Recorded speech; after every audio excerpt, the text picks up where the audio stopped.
অনুচ্ছেদ ৩৭০ ধারা নিয়ে শাসক ও বিরোধী বিধায়কদের হাতাহাতি। গোটা সপ্তাহভর উত্তপ্ত রইল জম্মু কাশ্মীর বিধানসভার অধিবেশন।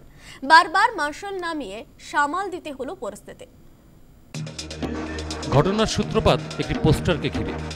বৃহস্পতিবার সকালে জম্মু কাশ্মীর বিধানসভার অধিবেশন শুরু হলে আওয়ামী ইত্তেহাদ পার্টির বিধায়ক খুরশিদ আহমেদ শেখ সংবিধান থেকে বাতিল হওয়া অনুচ্ছেদ ৩৭০ ধারার সমর্থনে একটি পোস্টার তুলে ধরেন। সেই পোস্টারে আপত্তি জানান বিধানসভার বিরোধী দলনেতা তথা বিজেপি বিধায়ক সুনীল শর্মা। তারপরেই বিজেপি বিধায়কেরা স্লোগান দিতে থাকেন। শাসক এবং বিরোধী দলের বিধায়কদের মধ্যে ওয়েলে নেমে এসে প্রথমে ধস্তাধস্তি, পরে হাতাহাতি শুরু হয়ে যায়।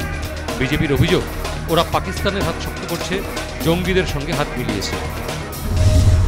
जो नेशनल कॉन्फ्रेंस और कांग्रेस की सरकार है, ये देशद्रोही एजेंडे पर काम कर रही है। कांग्रेस और नेशनल कॉन्फ्रेंस की सरकार ने जम्मू कश्मीर में पाकिस्तान के एजेंडे पर काम करना शुरू किया है।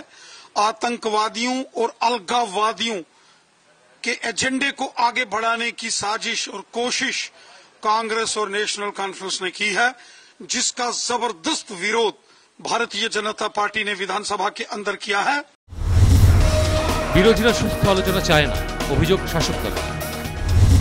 हंगामा हुआ बीजेपी की तरफ से, ऐसा नहीं होना चाहिए था, क्योंकि हमें चुना गया है सीरियस डिबेट करने के लिए, आवाम के इश्यूज को उठाने के लिए।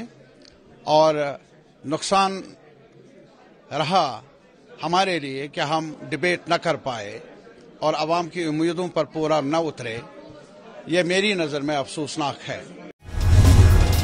বুধবারই জম্মু কাশ্মীরে ফের অনুচ্ছেদ ৩৭০ ধারা ফেরাতে চেয়ে প্রস্তাব পাশ হয় সেখানকার বিধানসভায়। শাসক দল ন্যাশনাল কনফারেন্স এই প্রস্তাব পেশ করার পরেই বিধানসভায় হট্টগোল শুরু হয়। ৬ বছর পরে গত সোমবার জম্মু কাশ্মীর বিধানসভার অধিবেশন বসে।